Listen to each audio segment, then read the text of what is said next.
తెలంగాణలో అమలవుతున్న అభివృద్ధి సంక్షేమ కార్యక్రమాలపై మహారాష్ట్ర నేతలు ప్రశంసలు కురిపిస్తున్నారు. షిండే పాలనలో స్థానిక ప్రజలు తాగు, సాగునీళ్లతో పాటు విద్య, వైద్యం, విద్యుత్ సమస్యలతో ఎన్నో ఇబ్బందులు పడుతున్నారన్నారు. అన్ని వర్గాల అభ్యున్నతి ధ్యేయంగా ముందుకెళ్తున్న బీఆర్ఎస్ పార్టీ అధికారంలోకి రాగానే ప్రజల సమస్యలన్నీ తీరుతాయని ధీమా వ్యక్తం చేశారు.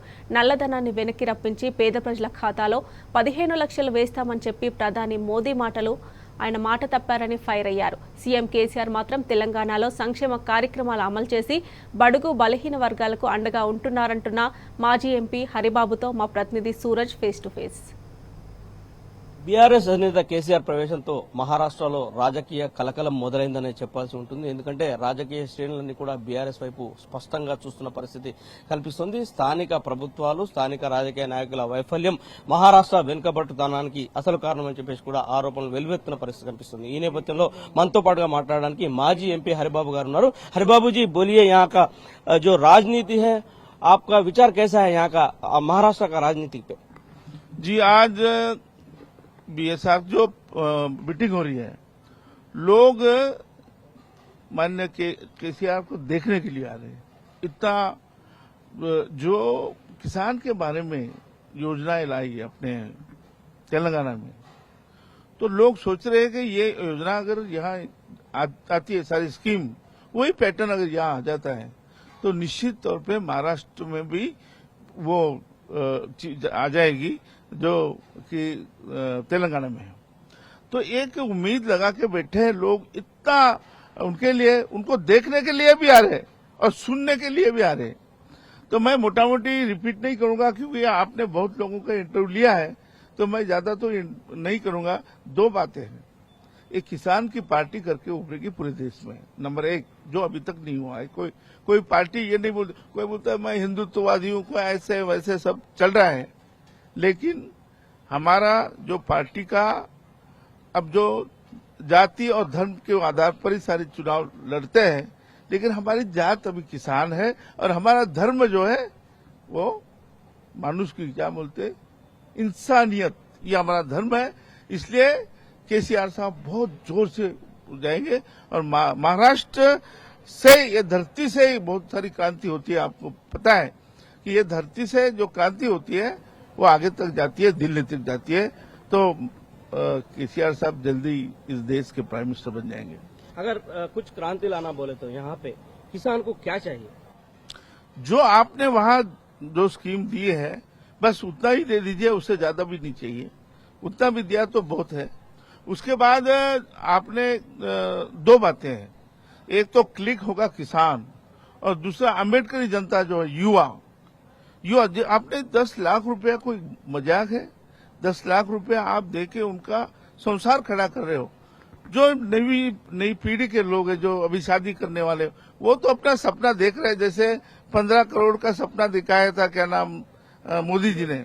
लेकिन मैं आपको और एक बात बता दूं, मोदी जी ने 15 लाख तो नहीं दिए, नहीं, हमारे माननीय केसीआर साहब 15 लाख रुपए देने वाले। कैसे मैं बता दूं, मेरे पास 30 एकड़ जमीन है, तो 10,000 को हिसाब से मुझे 3 लाख रुपए मिलेगा एक साल का।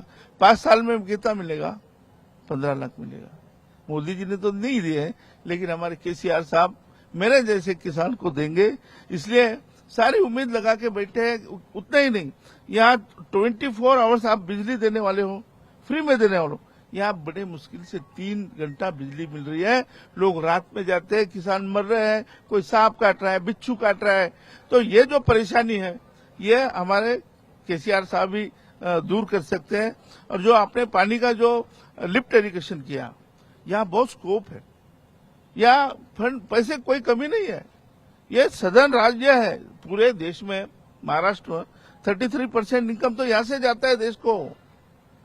तो ये इकोनॉमिकल स्ट्रांग राज्य है, इसका सिर्फ दिमाग चाहिए, और वो दिमाग केसीआर साहब के पास है, किसी पास नहीं। और महाराष्ट्र में दलित बहुजन लोगों का स्थिति कैसा है, उनका अपलिफ्टमेंट के लिए क्या करना चाहिए?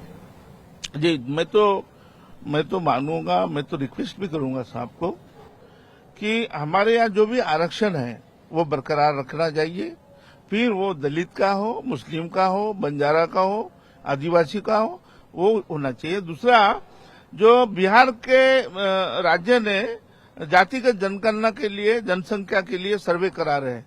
बस उस आधार पर सर्वे अगर डायरेक्ट आज ही के अगर सभा में साहब डिक्लेयर कर देते हैं तो बल्ले बल्ले हो जाएगा। यहाँ का मुस्लिम भी ये मानेगा कि हमारा आरक्षण बरकरार रहेगा, और जो जिसको नहीं है, फिर धनगर है, मुस्लिम है, उनको भी साहब आरक्षण दे सकते हैं, बशर्ते कि जनसंख्या हो। उनके पास जनसंख्या की जरूरत है, और वो जनसंख्या अगर साहब हमारी मांग रहेगी कि जनसंख्या कराने में साहब ने बोलना चाहिए हमारी सरकार आएगी तो हम जरूर बिहार के तरह जनसंख्या कराएंगे। मुझे तेलंगाना में दलित बंधु बोल के एक आरक्षण का इम्प्लीमेंट हो रहा है, उसमें दलित बहुजन लोगों के लिए 10 लाख रुपए स्कीम पे दे रहा है।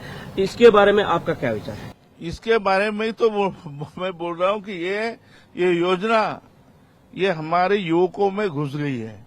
आज बहुत सारे दलित बंधु यहाँ प्रवेश करने वाले हैं, और इसमें से नगर सदस्य बोलते हैं ना, अभी जो म्युनिसिपल नगर सेवक, वो भी दलित के यहाँ आज प्रवेश करने वाले हैं।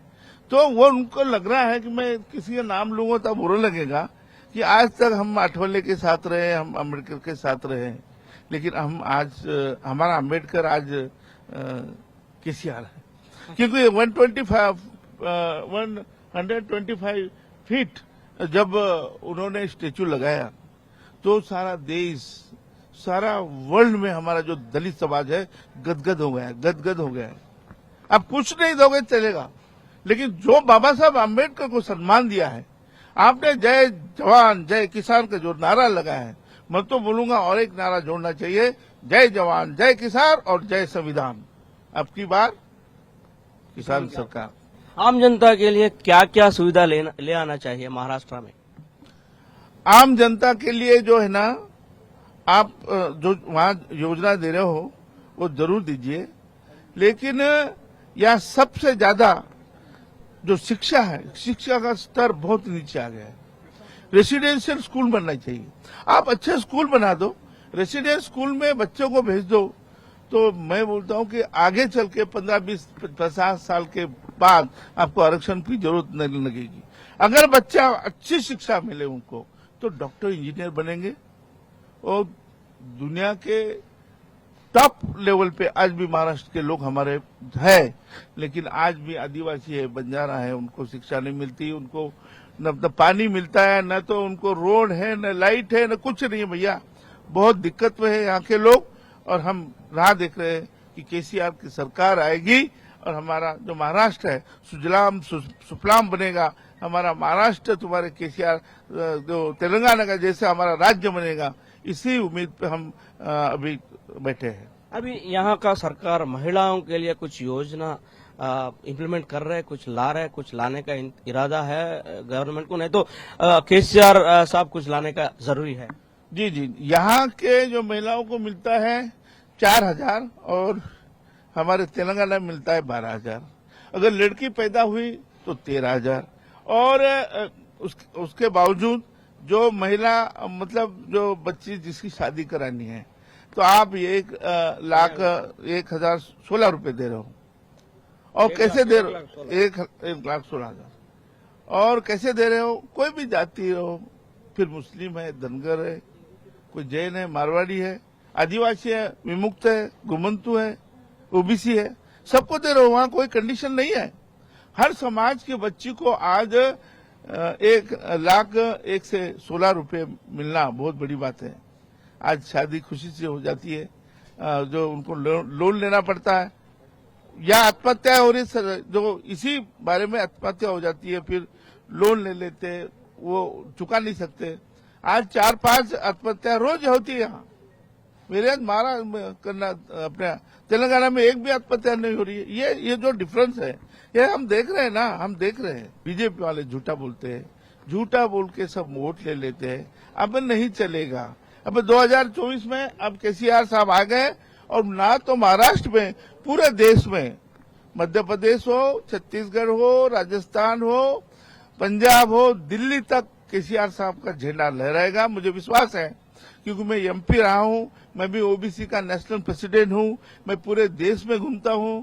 मैं तो अभी से मैं चैलेंज कर रहा हूं कि अगली बार केसीआर सरकार यहाँ भी हो और दिल्ली में भी रहेगा। ఇది హరిబాబు గారు మనతో పాటుగా షేర్ చేస్తున్న సమాచారం. మొత్తం మీద చూసుకుంటే కనుక 900 కిలోమీటర్ల సరిహద్దును షేర్ చేస్తున్న తెలంగాణ మహారాష్ట్రాల మధ్య అభివృద్ధిలో చాలా స్పష్టమైన తేడా కనిపిస్తుందని చెప్పేసి వాళ్ళు అభిప్రాయం వ్యక్తం చేస్తున్న పరిస్థితి కనిపిస్తుంది. తెలంగాణలో ఏ ఏ పథకాలు అయితే అమల్లో ఉన్నాయో వాటినే ఇక్కడ ఇంప్లిమెంట్ చేస్తే ప్రజల్లో ఖచ్చితంగా ఒక స్పష్టమైన మెజారిటీ వచ్చే అవకాశాలు ఉన్నాయని చెప్పేసి కూడా వాళ్ళు చెప్తున్న పరిస్థితి కనిపిస్తుంది. రైతులకు ముఖ్యంగా తెలంగాణలో చేపట్టిన విధంగానే ఇక్కడ కూడా చర్యలు తీసుకుంటే కనుక రైతులంతా కూడా బీఆర్ఎస్ తో కలిసి వచ్చే అవకాశాలను వాళ్ళు చాలా స్పష్టంగా ప్రెడిక్ట్ చేస్తున్న పరిస్థితి కనిపిస్తుంది. కెమెరామెన్ నరేష్ తో సూరజ్ కుమార్,